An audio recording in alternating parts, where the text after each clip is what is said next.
Oke. Kemudian formulasi dalam model ini mampu melakukan kajian empirical, tindakan earning management, mengukur intelektual kapital dan tindakan efisiensi dalam sektor jasa perusahaan di Indonesia. Nah, selanjutnya pengujian ini akan membuat model prediksi mengenai konsekuensi dari tindakan earning management, intelektual kapital dan efisiensi rasio terhadap kinerja perusahaan jasa di Indonesia. Nah, dari hal tersebut, gitu kan, bahwa hipotesis yang kita bisa dapatkan di sini ada 5 unsur yang akan coba kita lihat, yaitu seberapa besar pengaruh earning management terhadap nilai perusahaan, dalam hal ini price to book value. Kemudian seberapa besar intellectual capital, dalam hal ini ada 3 item yang akan diselaraskan, yaitu dari FAKA, FAHU, STVA terhadap price to book value atau nilai perusahaan. Jadi nanti akan saya jelaskan apa itu FAKA, FAHU, dan STVA. Kemudian yang berikutnya adalah bagaimana pengaruh juga terhadap efisiensi rasio terhadap nilai perusahaan.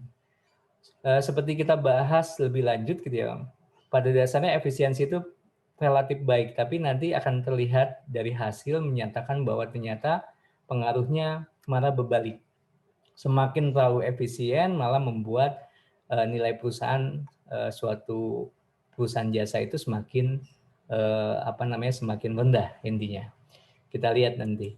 Kemudian dari metode penelitian, rancangan yang kita bisa desain di sini adalah bicara tentang desain kausal ya, atau sebab akibat.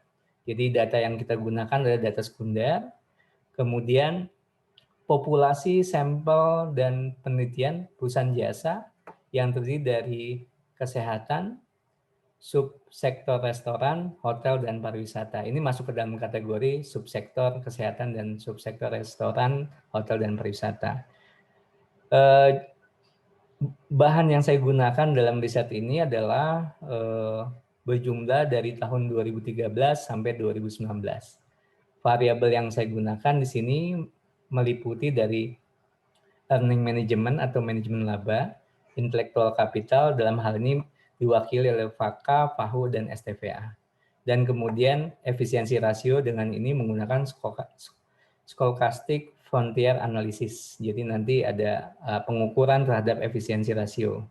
Nah, sedangkan variable dependent dan penelitian ini bicara tentang price to book value. Analisisnya cukup relatif biasa, Bapak Ibu, bahwa hanya menggunakan regresi berganda.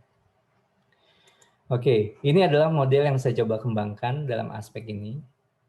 Kemudian di sini terlihat bahwa earning management mempengaruhi price to book value, intellectual capital, FAKA, FAHU, STVA, dan efisiensi rasio di SFA mempengaruhi price to book value. Hasil yang didapat di sini cukup ada yang mengejutkan saya, tepatnya gitu ya, dari sisi hasil analisis mengatakan bahwa ternyata tindakan manajemen laba tidak berpengaruh terhadap nilai perusahaan.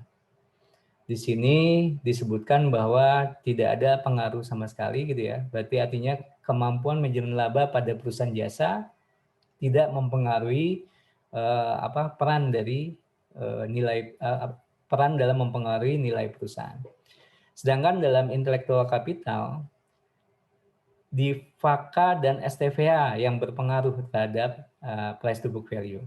Namun demikian, intellectual capital dalam FAHU, ya ini value added human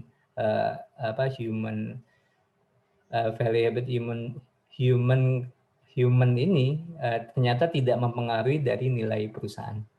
Nah, ini salah satu temuan yang saya bisa dapatkan bahwa ternyata human capital tidak cukup mampu mempengaruhi nilai perusahaan dalam perusahaan jasa.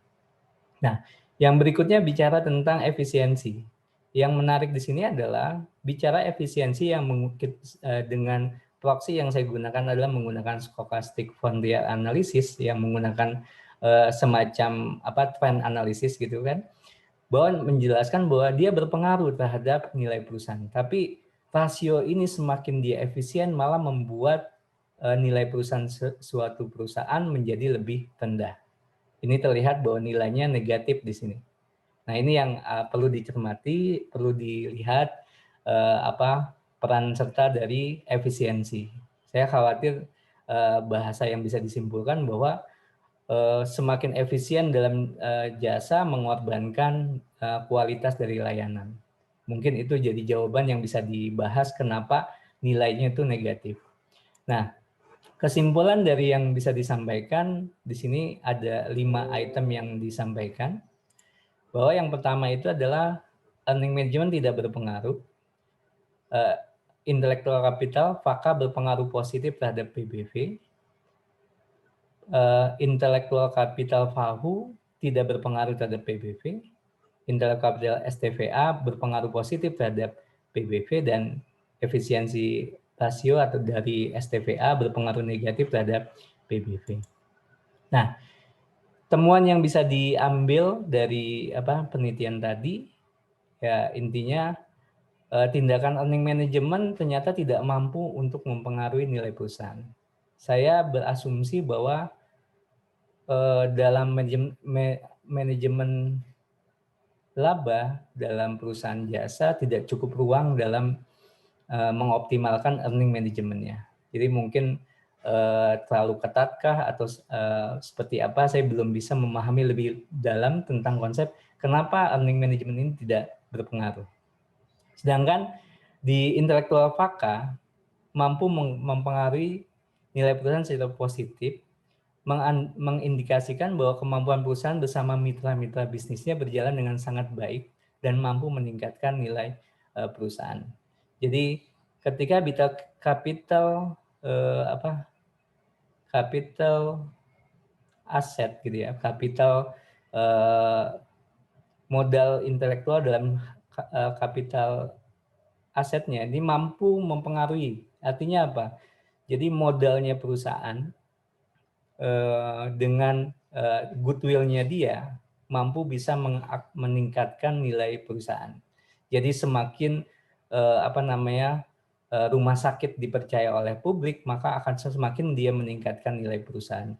Semakin nilai optimis bahwa image bahwa rumah sakit itu baik, terusnya kemudian perusahaan itu travel berkinerja baik, melayani nasabah kliennya dan sebagainya, itu akan meningkatkan nilai perusahaan itu sendiri.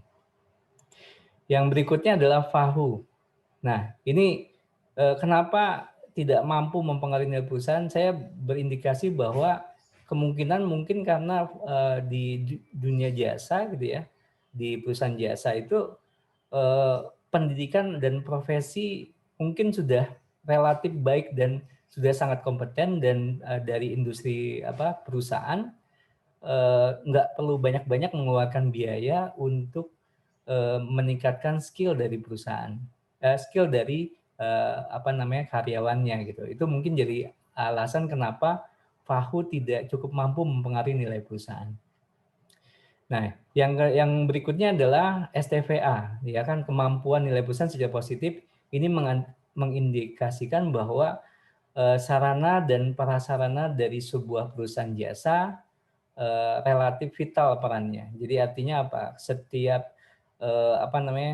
sarana yang disiapkan oleh perusahaan, kemudian prasarana yang disiapkan perusahaan jasa tidak boleh ditawar-tawar gitu. Maksudnya dalam hal ini adalah lebih baik harus standar mutunya harus terjamin, intinya gitu, supaya tidak kehilangan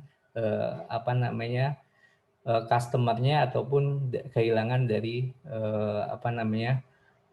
kliennya.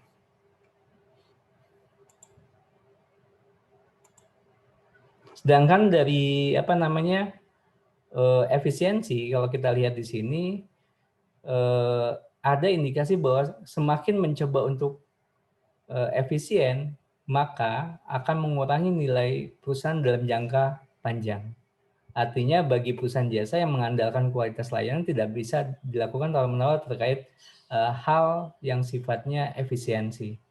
Kita harus bisa menjaga, bisa menilai bahwa efisien itu wajib dalam sisi dari sisi manajemen, tapi pada dasarnya harus tidak tidak mengorbankan esensial dari apa yang sudah harus ada dalam satu produk di perusahaan jasa. Oke. Nah, output yang sudah saya dapatkan dari riset ini ada beberapa ya output yang bisa didapatkan. Saya sudah melakukan proceeding di tahun 2019 di International Conference on Business, Economic and Social Science ICBES 2019 yang diselenggarakan oleh STI di Mercure Ancol tahun 6 sampai 7 November 2019 lalu, dan di 2020 ini telah terbit proceeding atas Atlantis Press Advice in Economic Business and Management Research di volume 127 di tahun 2020. Kemudian sudah dihakikan pedoman kebijakan ini di Direktorat Haki Kementerian Hukum dan HAM dengan status sudah diterbitkan hakinya. Kemudian output yang berikutnya adalah saya mencoba menyusun dari hasil penelitian ini, bentuknya adalah book chapter dengan proses editing oleh pihak Esa Unggul Press. Jadi artinya posisinya masih dalam proses editing. Serta dari hasil penelitian ini juga saya sudah diterbitkan di International Journal of Psychological Rehabilitation volume 24, isu nomor 1 2020, ISSN-nya 14757192. Itu adalah output yang sudah dilakukan pada penelitian ini.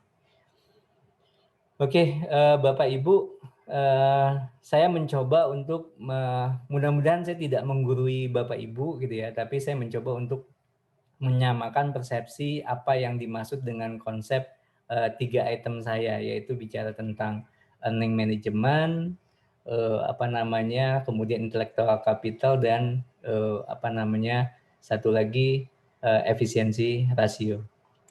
Bapak Ibu, earning management pada dasarnya berbicara tentang aspek manajemen laba dalam bahasa Indonesianya. Maknanya adalah secara umum didefinisikan sebagai upaya manajer perusahaan untuk mengintervensi atau mempengaruhi informasi dalam laporan keuangan dengan tujuan untuk mengelabui stakeholder yang ingin mengetahui kinerja dan kondisi perusahaan. Jadi image dari manajemen laba pada dasarnya adalah image-nya negatif, Bapak Ibu. Tapi harus diakui juga bahwa tidak semua manajemen laba itu adalah suatu hal yang melanggar hukum. Saya mencoba untuk menjelaskan di sini, bukan berarti saya berusaha untuk mencoba untuk melihat, tapi pada dasarnya ini berguna buat perusahaan terkait dengan audit di perusahaan, maupun berusaha juga untuk bisa mencoba untuk memperbaiki laporan keuangan. Ada 2 pisau, Bapak Ibu, jadi intinya earning management itu bisa menjadi suatu hal yang positif, juga bisa juga menjadi hal yang sangat negatif buat perusahaan. Nah, yang perlu dipahami di sini, istilah intervensi dipakai sebagai dasar sebagian pihak untuk menilai sebagai kecurangan. Tapi pada dasarnya ada juga pihak yang mengatakan bahwa aktivitas rekayasa manajerial ini sebenarnya bukan semata-mata sebuah kecurangan. Karena intervensi yang dilakukan pada laporan keuangan dengan kerangka standar akuntansi masih menggunakan metode dan prosedur akuntansi yang diterima dan diakui secara umum. Jadi artinya yang kita lakukan di sini adalah berupaya untuk bisa membuat laporan keuangan ini disesuaikan dengan yang diharapkan oleh sebuah perusahaan, intinya seperti itu. Nah, manajemen laba terjadi ketika para manajer menggunakan keputusan tertentu dalam laporan keuangan dan mengubah transaksi laporan keuangan sehingga bisa menyesatkan dan juga bisa membuat stakeholder tidak tahu atas kinerja ekonomi yang sesungguhnya di perusahaan tersebut. Oke, kemudian faktor penyebab munculnya manajemen laba itu ada 3 yang memunculkan itu. Yang pertama adalah manajemen accrual atau accrual basis atau accrual management. Faktor ini biasanya berkaitan dengan segala aktivitas yang dapat mempengaruhi aliran kas dan juga keuntungan yang secara pribadi merupakan wewenang dari para manajer. Jadi mengubah laporan keuangan dan sebagainya itu adalah fungsi dari manajer. Manajer di sini bisa bentuknya bukan hanya konteks manajer pada perusahaan, tapi pada dasarnya adalah pimpinan dari perusahaan. Hal ini mungkin direksi dan sebagainya. Nah, yang kedua adalah penetapan suatu kebijakan akuntansi yang wajib. Ya, artinya faktor ini berkaitan dengan keputusan manajer untuk menentukan suatu kebijakan akuntansi yang wajib diterapkan oleh perusahaan, yaitu antara menerapkan lebih awal di waktu yang ditetapkan atau menundanya sampai saat berlakunya kebijakan tersebut. Jadi ada suatu kebijakan kemarin ketika ada kebijakan dari pemerintah untuk relaksasi pajak gitu kan, terkait itu bisa dilakukan kebijakan di ini, berarti akan mengubah laporan keuangan yang standarisasinya misalnya PPh 21 biasanya dibayarkan oleh perusahaan tapi akhirnya dikembalikan kepada ini, itu bisa menjadi perubahan dalam laporan keuangan dan itu adalah mengubah juga perusahaan sudah melakukan manajemen laba pada dasarnya karena ada kebijakan yang oleh pemerintah dilakukan. Yang berikutnya adalah perubahan aktiva secara sukarela. Jadi artinya apa? Mengubah metode akuntansi. Misalnya contoh yang bagi Bapak Ibu yang di keuangan pada dasarnya mengubah akuntansi dari konsep yang tadinya perubahannya misalnya tadinya penyusutan itu menggunakan straight line tiba-tiba jadi double decline, itu kan salah satu upaya untuk mengubah metode akuntansi yang bisa dilakukan. Itu adalah itu adalah faktor munculnya sebuah manajemen laba. Nah, pola dari manajemen laba itu ada, at least yang saya tahu ada 4 nih Bapak Ibu. Bahwa yang pertama itu adalah taking a bet. Artinya apa? Bahwa pola ini adalah berupaya untuk melakukan clear the decks atau menyembunyikan bukti yang ada sehingga laba yang dilaporkan di periode yang akan datang meningkat. Bapak Ibu, kalau kita bicara taking a bet ini pada dasarnya ini adalah suatu kecurangan. Ini adalah kalau konsep di dalam laporan kalau di akuntansi itu mengenal bahasanya adalah sistem bahwa terjadi fraud atau kecurangan. Nah, yang kedua adalah bicara income minimization, artinya pendapatan yang dikurangi. Fungsinya buat apa? Ya pada dasarnya mengurangi pendapatan perusahaan itu dengan harapan adalah kondisinya adalah berupaya untuk menurunkan mempunyai motivasi politis. Motivasi politis apa sih pada dasarnya ya? Dengan adanya meningkatnya laba, maka konsekuensinya kita akan juga membayar pajak yang lebih besar dibanding yang seharusnya misalnya. Makanya perlu adanya income minimizing. Tindakan yang dilakukan berupa apa? Bisa berupa kalau kita ditanya tindakan yang bisa dilakukan adalah penghapusan barang modal dan aktiva tidak berwujud, biaya iklan serta pengeluaran untuk penelitian dan pengembangan. Jadi cara untuk mengurangi ini adalah dengan menghapuskan beberapa biaya itu. Ya, jadi artinya pendapatan itu akan menjadi berkurang lebih banyak. Terusnya ada income maximizing. Ya, artinya apa sih? Tindakan melakukan pada saat laba menurun. Jadi selain untuk mendapatkan bonus yang lebih besar, maka tindakan yang dilakukan apa? Dengan memanipulasi data akuntansi dalam laporan. Nah, ini kemudian melindungi cara ini juga bisa melindungi perusahaan saat melakukan pelanggaran perjanjian utang. Nah, ini satu cara pola dari manajemen laba.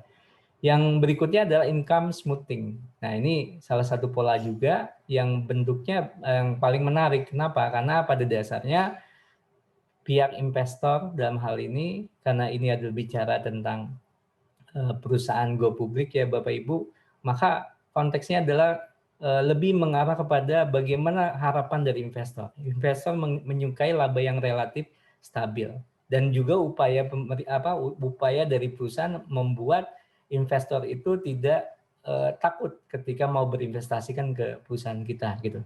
Intinya seperti itu. Nah, cara-cara memanipulasi laba, manipulasi bukan hal yang negatif aja.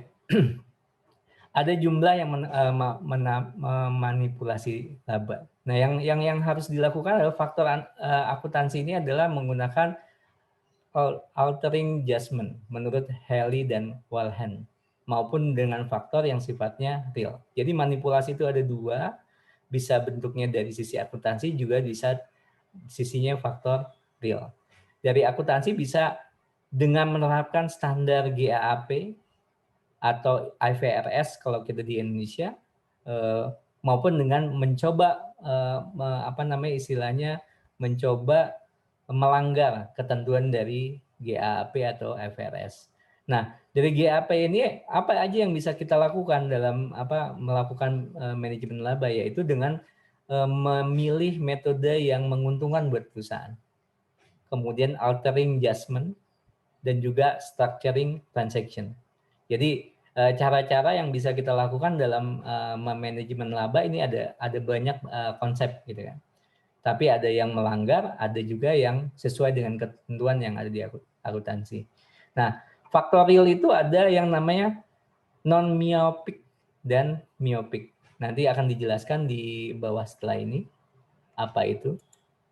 Nah, manipulasi pada dasarnya kalau kita lihat dengan menggunakan GAP ada yang namanya metode selection, memilih metode alokasi depresiasi, aliran biaya pada persediaan. Nah, ini menjadi suatu cara dalam melakukan manajemen laba. Kalau kita menginginkan labanya meningkat, cara yang paling efektifnya adalah dengan upaya melakukan biayanya dibesarkan. Dengan cara apa? Depresiasinya diganti metodenya. Itu juga konsep dari metode selection. Kemudian ada namanya altering judgment, mengubah estimasi seperti pada umur ekonomis dan nilai sisa pada aset jangka panjang. Nah, ini salah satu yang bisa kita lakukan gitu. Maksudnya umurnya bisa dikecilkan atau bisa dibesarkan tergantung dari kebutuhan gitu kan. Misalnya mobil kebutuhannya 5 tahun, tapi karena kita berharap ada peningkatan biaya, maka umurnya dinaikin dari 5 tahun ke 10 tahun. Nilai ekonomisnya ditingkatkan dengan menambahkan biaya perawatan yang lebih tinggi misalnya. Seperti itu. Itu bisa dijadikan suatu cara untuk memanipulasi sebuah laporan keuangan. Dalam hal ini maksudnya memanage laporan keuangan. Kemudian structuring transaction, menstruktur kontrak sewa guna usaha, ya kan, dan investasi saham yang dikonsolidasi atau tidak dikonsolidasi. Jadi upaya yang dilakukan adalah dengan cara melakukan reschedule utang dan sebagainya, itu bisa menjadi sebuah structuring transaction, mengubah manajemen laba kita. Jadi artinya yang tadinya kita harus bayar 500 juta karena kita melakukan restrukturisasi kontrak kita sewa guna dan sebagainya, maka yang dibayarkan menjadi berkurang gitu.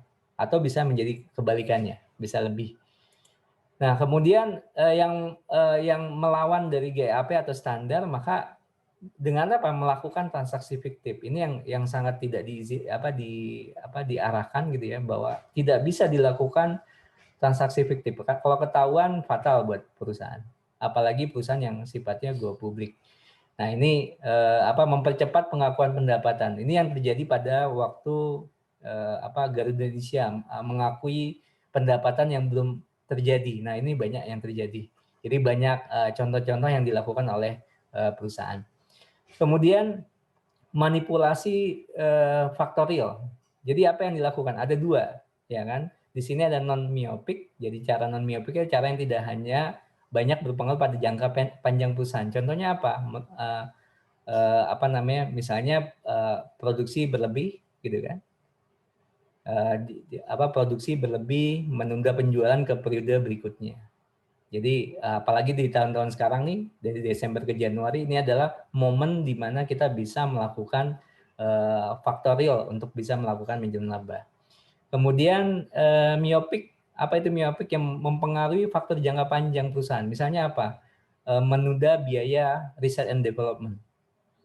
Periklanan periklanan mempercepat penjualan melalui potongan harga besar-besaran. Biasanya kalau industri mobil itu sering banget itu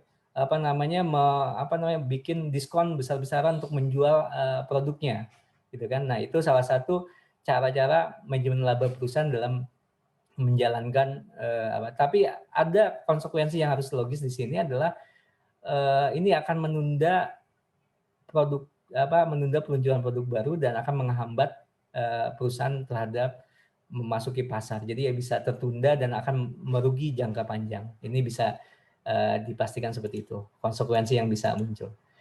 Nah, dalam dunia earning management kita mengenal ada sebenarnya kalau di beberapa literatur itu bicara tentang 5 nih Bapak Ibu. Bahwa kalau kita lihat di sini ada why gitu ya. What, dampak, riset gitu kan, kemudian standar setting. Nah, ketika kita bicara ke dunia, jadi dunia ini masing-masing mempunyai kalau ditanya tidak ada keterkaitannya gitu. Dia masa bodoh dengan kondisi yang kanan kirinya ini gitu ya. Maksudnya apa sih? Nah, kita bisa lihat di sini bahwa pada why, pada posisi di sini gitu ya. Kita terlihat di sini bahwa pasar modal peduli pada manajemen laba hanya sebatas ketika harga sahamnya itu sangat dipengaruhi oleh kondisi laba perusahaan. Maka tidak serta-merta, maksudnya 365 hari dalam setahun, hanya beberapa hari aja yang mengindikasikan manajemen laba pada suatu perusahaan. Di dunia riset, pada dasarnya ketika saya meriset seperti ini, tindakan yang saya lakukan tuh sebenarnya ikhlas apa enggak sih mencoba untuk mengurangi manajemen laba di sini. Nah, itu menjadi suatu dunia sendiri dalam aspek manajemen laba. Nah, dari sudut standar kita bisa memahami bahwa standar mempengaruhi perolehan laba melalui standar keuangannya. Tadi disebutkan gitu kan, dengan metode tertentu kita bisa bisa membuat manajemen laba menjadi lebih baik. Kemudian ketika bicara dunia yang sifatnya di sini ya, yang what ini, maka upaya pemerintah memahami dan mengidentifikasi manajemen earning management, menjelaskan earning management sebagai bahwa tindakan manajemen laba pada dasarnya adalah legal, tapi secara etika dilema. Itu bisa yang bisa disebutkan seperti itu. Nah, saya mencoba untuk bisa menjelaskan komponen apa aja sih yang bisa kita gunakan dalam mendeteksi manajemen laba dalam perusahaan. Sebenarnya kalau kita bisa lihat, kalau kita pakai modified Jones, ada sekitar 6 item yang menjadi bagian perhitungan dari sebuah nilai laba. Di laporan keuangan kita misalnya, kita membutuhkan ada 6 item ini di laporan keuangan. Yaitu yang pertama itu adalah laba bersih perusahaan atau net income, kemudian arus kas, cash flow outflow, jadi arus kas perusahaan, kemudian total aset perusahaan, pendapatan perusahaan, jadi total, dan piutang perusahaan menjadi dan total aset tetap, jadi aset tetap maksud saya, aset tetap perusahaan, jadi nanti bentuknya seperti ini. Nah, pengukurannya, cara metode yang bisa diukur agak sedikit harus menggunakan alat analisis Bapak Ibu, yaitu bisa pakai SPSS, pakai EVIS dan sebagainya. Yang penting kita harus mendapatkan yang namanya nilai koefisien dari masing-masing item ini. Nanti penjelasan lebih detailnya mungkin detail, tapi pada dasarnya kita menggunakan ordinary square. Nanti kita akan dapetin koefisien masing-masing dari item ini. Tapi yang kita harus dapatkan yang pertama adalah total akrualnya dulu, yaitu mengukurnya dengan net income dikurang cash flow-nya. Jadi pendapatan bersih kita atau earning after tax-nya kita dikurangi dengan arus kasnya kita. Itu adalah total akrual yang ada pada perusahaan. Nah, setelah kita dapat total akrual, maka masukkan ke dalam rumus ini gitu ya. Jadi kita ditanya total akrual dibagi dengan total aset tadi yang disebutkan tadi. Yang nih, total aset perusahaan. Kemudian satu dibagi dengan total aset. Kemudian tadi REV ini adalah berfungsi ke pendapatan. Pendapatan dibagi dengan total aset. Kemudian total aktiva tetap juga dibagi dengan total aset. Nah, ini Bapak Ibu untuk bisa menjelaskan tentang kita harus mendapatkan yang namanya mengestimasi total asetnya, total akrualnya. Nah, setelah dapat kita dapatin itu, maka kita masukkan koefisien ke dalam rumus ini, Bapak Ibu. Jadi nanti rumusnya maka dapat nilainya adalah non-diskriminal aktual. Setelah langkah ini sudah dapat, nilai non-diskriminal aktual dapat dengan nilai, maka tinggal kita akan mendapatkan nilai namanya discretionary aktualnya. Ya, sebagai ukuran dari manajemen laba, di mana nilainya adalah total total akrual dibagi dengan total aset dikurangi dengan non diskriminal akrualnya. Jika Bapak Ibu nilainya diskriminal akrualnya adalah positif, maka bisa dipastikan bahwa perusahaan melakukan yang namanya pembesaran melakukan deflasi dari laba. Sedangkan kalau nilainya negatif berarti inflasi laba. Jadi dilakukan pengurangan laba. Kalau nilai positif berarti dia mencoba untuk meningkatkan labanya. Itu Bapak Ibu, intelektual kapital kurang lebih konsepnya yang perlu dibahas di sini adalah bentuknya adalah mengukur sumber daya yang berbentuknya aset tidak berwujud, yaitu bentuk ilmu pengetahuan, pengalaman, kemudian kemampuan dari profesi. Kalau di rumah sakit misalnya kapasitas dokter yang tenar dan sebagainya, itu ada sebuah image gitu ya Bapak Ibu, bahwa itu adalah modal intelektual kapital di rumah sakit gitu kan. Kemudian intelektual kapital umumnya digunakan mendapatkan profit yang maksimal. Jadi gitu. Kemudian komponen dalam intellectual capital itu ada 3 biasanya. Yang pertama itu adalah human capital, struktural capital, dan customer capital. Tadi disebutkan bahwa apa aja human capital ya, bicara tentang training, rekrutmen, mentoring, individual potensial, personality, expense, dan competence. Jadi ini menjadi suatu penilaian tersendiri. Kemudian faktor struktural kapital bicara tentang yang berasal dari selain manusia. Jadi kalau ditanya lebih cenderung kalau struktural kapital itu di luar manusianya. Misalnya bentuknya apa? Dalam bentuknya budaya organisasi, apakah baik apa tidak, konsep manajemennya, atau sistem operasi perusahaannya, atau tata kelola perusahaannya. Nah, ini kita mengenal yang namanya tata kelola perusahaan, maka struktur kapital itu lebih cenderung pada bagaimana efektif apa tidak ya tata kelola perusahaan dalam perusahaan yang kita naungi di sini. Kemudian customer capital di sini menjelaskan bahwa cenderung diperoleh dari proses bisnis gitu ya. Komponen ini yang mendapatkan value pada perusahaan dengan jenis dengan dapat diukur. CC merupakan bentuk hubungan jaringan yang dimiliki perusahaan terhadap mitra bisnisnya. Intinya customer capital adalah sumber value dari perusahaan yang diperoleh melalui eksternal perusahaan. Ya seperti kalau di Indomie itu Bapak Ibu ketika kita bicara mie goreng, mindset kita adalah Indomie gitu kan. Padahal kalau ditanya mie goreng itu bisa macam-macam, bisa mie sedap dan sebagainya. Tapi mindsetnya itu adalah salah satu dari customer capital yang di luar dari perusahaan, yang kalau di perusahaan mungkin bahasanya adalah goodwill dari perusahaan. Nah, kemudian komponen dalam intellectual capital ini adalah kita harus mengukur dulu yang namanya value added atau out dikurang in. Out itu pendapatan, in itu adalah seluruh biaya kecuali biaya karyawan. Kemudian ada human capital, biaya gaji plus upah karyawan, termasuk di dalamnya adalah tunjangan dan sebagainya, dan karyawan kontrak dan sebagainya masuk ke dalam komponen ini. Kemudian bicara capital employee. Jadi capital employee adalah seluruh total aset yang ada di perusahaan. Sedangkan struktur kapital lebih mengarah kepada nilai dari value added ini dikurangi dengan human capitalnya.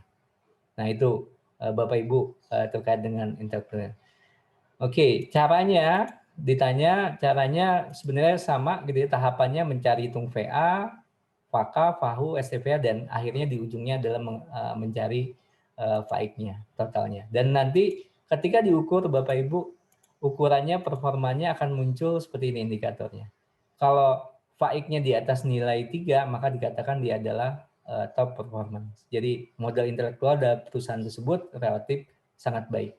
Tapi kalau antara 2 sampai 2,9 dibilang good performance, kalau 1,5 sampai 1,99 performan yang biasa aja, tapi kalau di bawah 1,5 dianggap performanya jelek. Itu yang sudah diukur dan dibuat indikatornya oleh ULUM 2018. 2008 bukan 2018, maaf. Oke, kalau efisiensi agak sedikit saya bingung menjelaskannya, tapi pada dasarnya konsep ini mirip dengan analisis tren, tapi komponen dari efisiensi itu harus memikirkan ada dua, variable input sama variable output.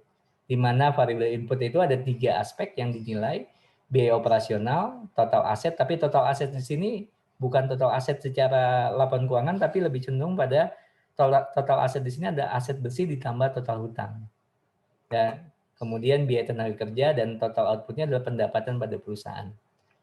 Oke, rumusnya nanti kalau dirumus dikaitkan dengan konsep ini, gitu ya, hasilnya akan berbentuk gambar sini, tapi pada dasarnya akan memunculkan kondisi seberapa efisien perusahaan ketika mengukur dari SFA.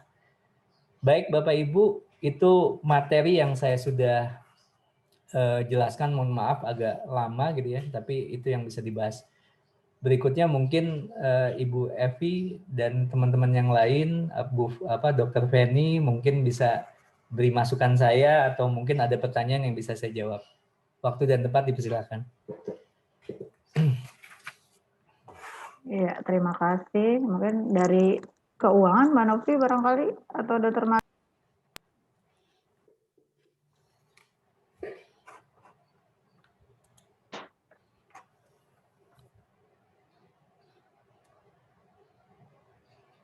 Silakan Bapak Ibu, kalau ada yang tidak dimengerti atau yang bisa dijelaskan, atau mungkin saya berharap apa materi saya bisa diterapkan di Rumah Sakit Anissa itu, dicoba ditelusuri, kemudian dimanfaatkan hasil riset saya mungkin gitu. Silakan Bapak Ibu.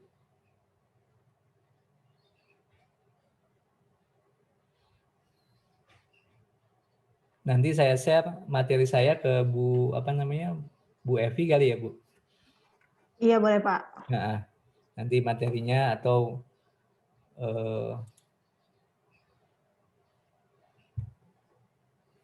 sekaligus nanti ada tugas laporan yang akan saya serahkan ke pihak Rumah Sakit Anissa atas riset-riset saya.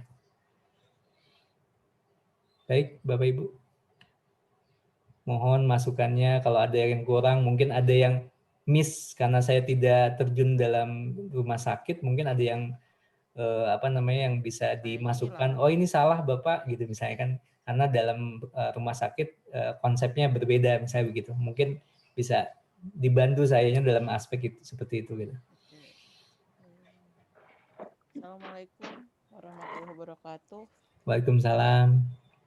Nama saya belum saya ganti ya. Saya perkenalan Pak Abdurrahman, nama saya Dr. Ria. Saya di sini bekerja sebagai manajer mutu dan resiko.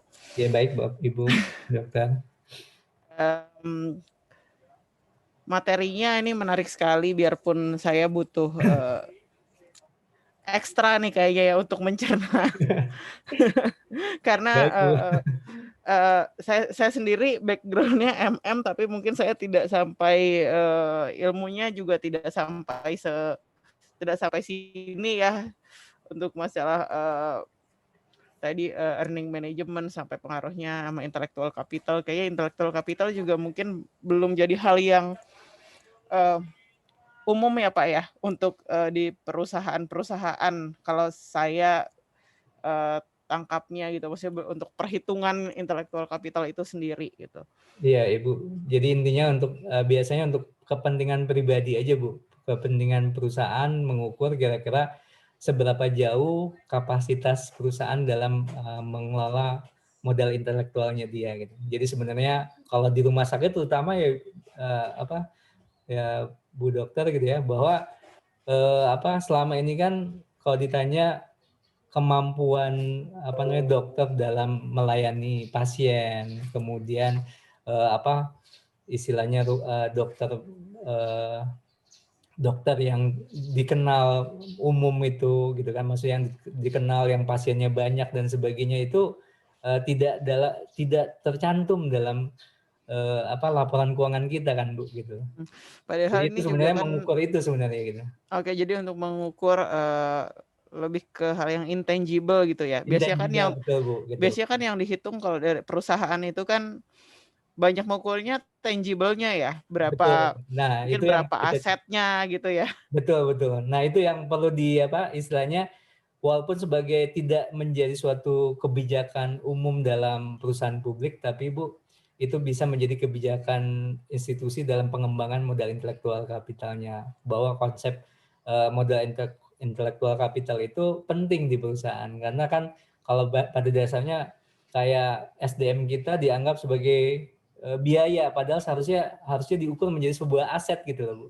Oke, berarti ini masuknya ke dalam bisa dibilang kalau sekarang kan konsepnya setahu saya udah bergeser ya dari mungkin lebih ke nanti implikasinya SDM itu sebagai human capital gitu ya. Benar itu, Bu. Jadi itu bukan hanya sebagai cost aja gitu yang kita keluarkan, tapi sebenarnya kan dari SDM ini juga kan kita itu juga sebagai modal kita ya. Benar. Untuk bisa menjalankan operasional sehari-hari dan tentunya mendatangkan pendapatan untuk perusahaan. Oke, jadi saya masih coba untuk memahami lah gitu untuk Benar, Bu, nggak apa-apa, Bu. intellectual capital. Heeh. Ya, coba berarti itu lebih artinya aplikasi ke perusahaannya adalah lebih kepada untuk menilai kepada istilah untuk tilik diri ya, menilai kondisi perusahaan sendiri itu seberapa besar sih intelektual kapitalnya ya, mungkin seperti itu ya. Lebih cenderung seperti itu untuk bisa penguatan dari peningkatan nilai, Bu. Jadi kan ekspektasi sebuah perusahaan pada dasarnya adalah untuk bisa tidak mau kan pada dasarnya stagnan pada satu titik tertentu gitu kan, tapi dia berusaha untuk berkembang pada titik-titik yang lebih tinggi kan gitu, Bu. Nah, ketika kita mendapatkan pengukuran dari intellectual capital, kita bisa mengukur kalau kita mau menuju pada titik visi kita, kira-kira apa yang harus kita perbaiki dari modal intellectual capital kita gitu loh, Bu. Bukan hanya pada modal sifatnya tangible tadi gitu, tapi intangible-nya gimana kan gitu. Mungkin sumber dayanya kalau saya menilik pada rumah sakit gitu ya, Bu ya. Kemarin istri saya baru lahiran gitu ya, pada dasarnya ada suster yang nyuntiknya tuh baik banget gitu. Tapi ada yang maksudnya tidak berasa gitu, tapi ada suster yang misalnya suntikannya tuh sakit banget gitu kan. Nah, itu kan bisa kita ukur, kita bisa gimana caranya membuat sebuah pasien itu istilahnya merasakan hal yang semuanya itu pokoknya harusnya tidak sakit kalau nyuntik gitu kan, gitu misalnya kayak gitu loh, Bu. Nah, itu yang harus kita coba kembangkan terus gitu. Maksudnya dalam hal ini sebenarnya adalah kalau kita bicara tentang mutu ya kita bicara tentang bagaimana mutunya terstandar seefektif mungkin dan sesuai dengan ketentuan. Sebenarnya lebih ngarah ke tempat Ibu sebenarnya arahnya ini.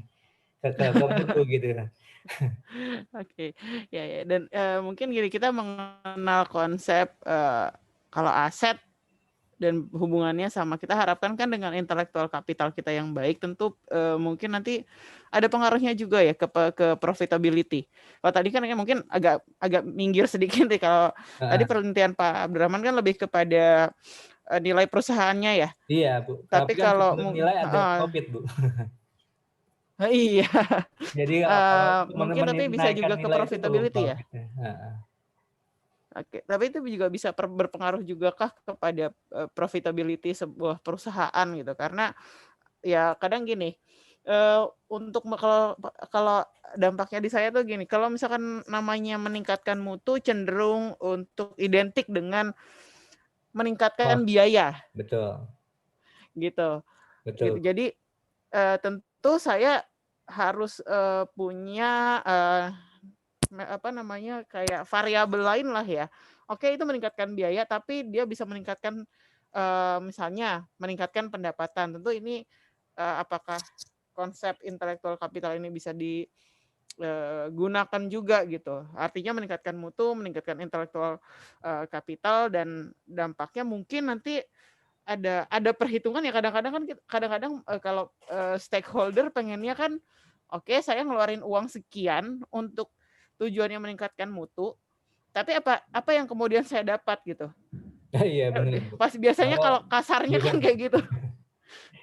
ya Bu, intinya sih kalau saya asumsikan semua itu wajar gitu ya Bu ya. Dalam artian konsep wajar itu ya ketika stakeholder mau mengorbankan dananya untuk bisa mengoptimalkan dan bisa meningkatkan sebuah perusahaan. Kita tidak bicara rumah sakit di sini ya Bu ya. Tapi Betul. pada perusahaan umum ya pasti dia akan meminta given yang lebih dari apa yang dia sudah keluarkan kan gitu Bu. Ya, itu suatu hal yang alamiah dan lumrah gitu kan. Cuman kalau kita bicara hanya jangka pendek, maka pasti akan muncul seperti itu, Bu. Tapi kalau kita bicara pada konsep jangka panjang, saya yakin konsepnya akan berbeda gitu loh. Jadi karena pada dasarnya kan model intelektual kapital itu kan pada dasarnya bukan suatu hal yang instan jadi gitu loh Bu. Tapi lebih cenderung pada dia mencoba untuk mengelola lebih baik dan akan menjadi suatu habit dari perusahaan. Makanya kan kenapa muncul yang namanya budaya perusahaan. Kemudian dari konsep konsep sesuatu yang yang lebih dalam organisasi yang baik dan sebagainya, itu juga suatu image dan kemudian menutup semua celah celah kecurangan gitu ya, baik itu ada korupsi di unit keuangan atau di unit pengadaan. Biasanya itu unsur-unsur yang muncul korupsi itu kan di pengadaan, keuangan dan sebagainya, itu kan muncul gitu Bu. Nah, itu yang harusnya kalau ditanya secara kita harus berunding lagi Bu. Maksudnya saya terus terang, saya memang manajemen rumah sakit, tapi ketika saya masuk terjun di rumah sakit saya agak bingung nih di dalam komponen di rumah sakit itu kayak gimana detailnya gitu loh. Jadi emang perlu makanya saya butuh masukan dari Bu Dokter gitu kan, kira-kira apa sih yang ada di sini, kita bisa meramu bersama-sama untuk bisa menyusun model intelektual kapital di rumah sakit itu kayak gimana sih gitu loh. Makanya riset ini sebenarnya lebih mengarah kepada kalau penelitian saya bisa diimplementasikan di rumah sakit Anissa, alhamdulillah saya bersyukur gitu kan. Saya dengan istilahnya dengan kerendahan hati mau sangat membantu rumah sakit Anissa gitu, karena emang tugas saya sebagai dosen adalah berusaha untuk bisa mendelivery konteks materi yang saya sampaikan untuk bisa diterapkan di rumah sakit kalau memang diperlukan gitu loh Bu. Gitu. Mudah-mudahan nanti bisa berlanjut ya Pak ya. Cuman mungkin kita harus saya pribadi sih masih harus belajar. Masih harus belajar gitu. Benar Bu. Jadi tapi sebenarnya pada dasarnya yang tadi saya sampaikan itu adalah upaya untuk mengaudit Bu, tepatnya sebenarnya. Mengaudit gitu kan. Jadi bagaimana cara mengaudit manajemen laba, kemudian bagaimana mengaudit intellectual capital di sebuah perusahaan. Tapi dari sebalik itu sebenarnya saya berharap bertolak belakang dari hal itu. Dari hal audit yang kita pahami itu tersebut, kita juga bisa melakukan manajemen laba yang sifatnya positif Bu. Saya mau coba kembangkan kesannya adalah manajemen laba itu adalah suatu fraud, kecurangan. Padahal saya tadi sudah sampaikan bahwa manajemen laba itu ada yang sifatnya tidak fraud gitu, tapi sesuai dengan ketentuan yang bisa menguntungkan dari aspek manajemen. Saya nggak mencoba untuk istilahnya tidak mencoba untuk mengajari sesuatu hal yang tidak baik gitu, tapi ada kesempatan itu bisa dilakukan gitu loh. Misalnya boleh dilakukan tapi dalam batas-batas tertentu gitu yang realistis gitu loh Bu. Ketika kebutuhan kurang dan sebagainya, kita bisa istilahnya, terutama sekarang gitu ya, saya memahami beberapa teman saya di rumah sakit tuh bilang bahwa pendapatannya berantakan nih gara-gara COVID gitu kan, pasien berkurang misalnya seperti itu. Ya itu kan ada celah yang bisa kita manfaatkan. Salah satunya apa? Insentif pajak yang dilakukan pemerintah. Itu kan salah satu manajemen laba, Bu. Gitu loh, Bu, maksud saya. Jadi apa? Jangan sampai case-nya kayak Garuda ya. Kalau itu pendapatan kita ke depan itu luar biasa itu. Emang itu kan akhirnya munculnya namanya fraud, Bu. Makanya istilahnya direkturnya kena gitu ya, masuk penjara. Gitu, Bu. Ya. Oke. Pak, mungkin saya ada tambahan informasi aja untuk yang go public ya. Iya, Bu. Setahu saya ada 4 yang pernah saya ini. Kebetulan waktu saya kuliah. Gitu. Saya kuliah itu sempat bikin tugas lah gitu ya untuk menganalisis laporan keuangan. Itu Siloam ya. Siloam.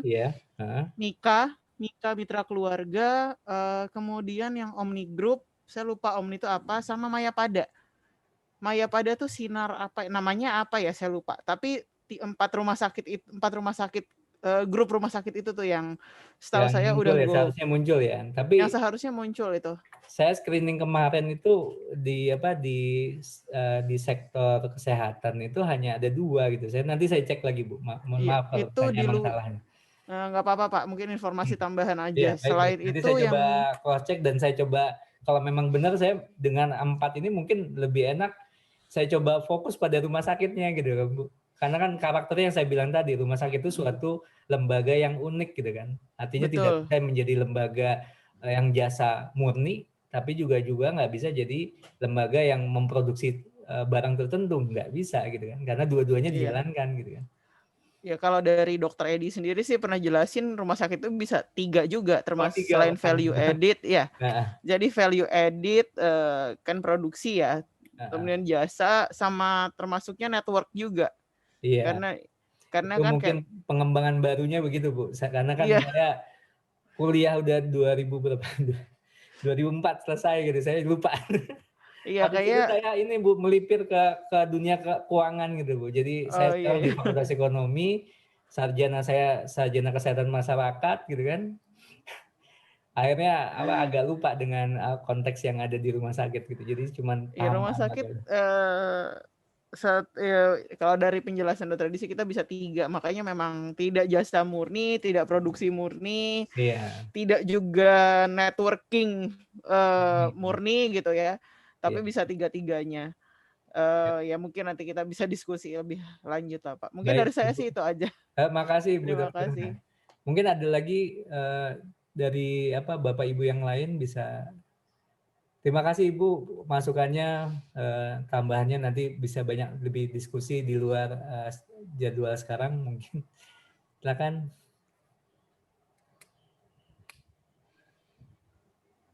Ya, Dr. Feni, apa Mbak Novi dari keuangan? Jadi intinya memang human capital itu ya kita harus banyak menghitung juga ya, Pak, karena di situ ada banyak aset di rumah sakit ya terutama. Iya, Ibu. Karena kalau ditanya rumah sakit itu luar biasa, human capitalnya itu luar biasa, Bu. Tanpa dokter rumah sakit nggak bisa jalan. Tanpa perawat pun agak keteteran dokternya pasti kan gitu.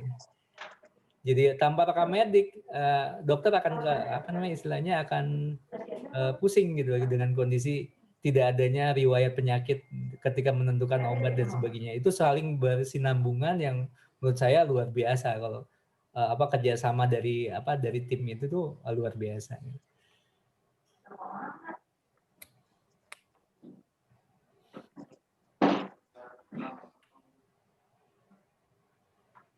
Ini penelitiannya dari 2019 ya atau 2013, Ibu. Oh, 2013. Nah, jadi di kemarin 2018 yang report yang saya serahkan ke Ibu gitu kan. Sekarang sudah diperbarui ditambah 1 tahun lagi. Hasilnya pun agak berbeda hasilnya. Gitu. Dokter Feni mungkin ada masukan buat saya, Dok?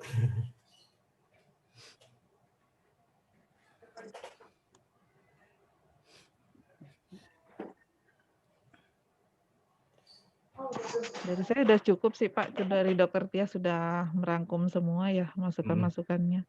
Oke, baik Bu. Oke, mungkin dari bagian keuangan Bu Novi kali ya Bu, bisa apa masukan buat saya, apa ada saya salah dalam penjelasan terkait dengan nama akun di akuntansi gitu misalnya. Silakan Ibu. Iya Pak, terima kasih. Assalamualaikum warahmatullahi wabarakatuh. Waalaikumsalam Ibu. Pak, tadi kan saya sih hanya menggarisbawahi yang efisiensi ya Pak. Iya. Di situ kan hasil penelitiannya bahwa efisiensi itu tidak berpengaruh ya Pak? Berpengaruh tapi negatif Ibu.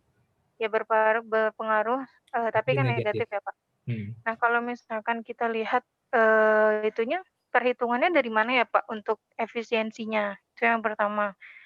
Nah yang kedua, jika dikaitkan dengan cash flow itu bisa nggak ya Pak? Gitu. Dengan kan ini kan cenderung ke saham ya Pak? Kalau dari nilai perusahaannya di saham. Iya, di saham gitu ya, kan ya. Saham. Nah kalau misalnya kita lihat dari sisi cash flow-nya bisa nggak ya Pak? Saran saya bukan di sisi cash flow untuk menentukan nilai Bu, tapi lebih cenderung ke book value-nya aja. Jadi modal yang tercatat di laporan keuangan Ibu di keuangan gitu ya, diukur aja dengan misalnya mengukurnya itu dengan cara book value tahun ini dikurangi dengan book value tahun lalu dibagi dengan book value tahun lalu juga gitu. Akan muncul peningkatan dari book value. Nah, ukuran itu akan memunculkan kalau pakai teori namanya teori pecking order theory, Bu.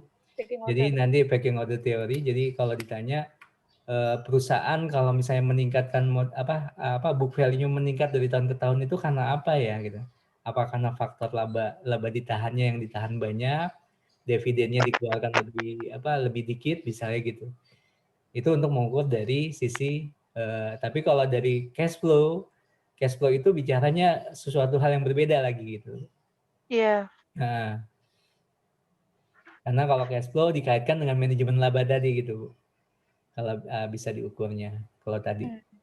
Nanti saya share materinya, bahkan mungkin saya akan share semua konten penelitian saya ke Ibu Evi. Kalau Ibu berkenan bisa dibaca-baca nanti. Ya, terima kasih ya Pak. Baik, terima kasih. Baik Ibu Evi atau yang lain, terima kasih waktunya. Mungkin cukup sekian atau gimana Bu? Ya mungkin cukup kalau udah nggak ada lagi masukan atau pertanyaan ya Pak ya. Nanti ya kebetulan kan manajer keuangannya Pak Sodik hari ini juga cuti, ada keperluan juga. Nggak apa-apa. Nanti saya sampaikan juga materi atau hasil riset dari Pak Abdurrahman. Baik, terima kasih Ibu Bapak atas waktunya. Saya sangat senang sekali gitu, maksudnya mau diluangkan waktunya untuk mendengarkan riset saya. Ini adalah bagian dari kalau ditanya dosen itu adalah bagian dari pengabdian masyarakat kami buat buat dari masyarakat gitu. Salah satunya adalah rumah sakit gitu kan. Saya juga berterima kasih Bu Evi diberikan kesempatan jadi tempat media saya untuk berdiskusi ke depan. Mudah-mudahan saya diberikan waktu lagi, luang waktunya lagi, terutama saya pengennya sih berkenan hadir ke sana gitu kan, lebih paham tentang konsep rumah sakit gitu kan, supaya saya bisa istilahnya mencoba menjadi sebuah spesialisasi manajemen laba di rumah sakit gitu. Harapan saya sih arahnya ke situ sih Bu. Ya kan, menjadi expert harus tekun pada satu titik, mungkin itu yang menjadi pemikiran saya gitu. Oke Bapak Ibu, terima kasih waktunya. Saya ucapkan wabillahi taufiq walhidayah. Wassalamualaikum warahmatullahi wabarakatuh. Assalamualaikum. Waalaikumsalam warahmatullahi wabarakatuh. Ya, terima kasih juga Pak Abdurrahman. Saya tutup ya Bu. Terima kasih mari. waktunya.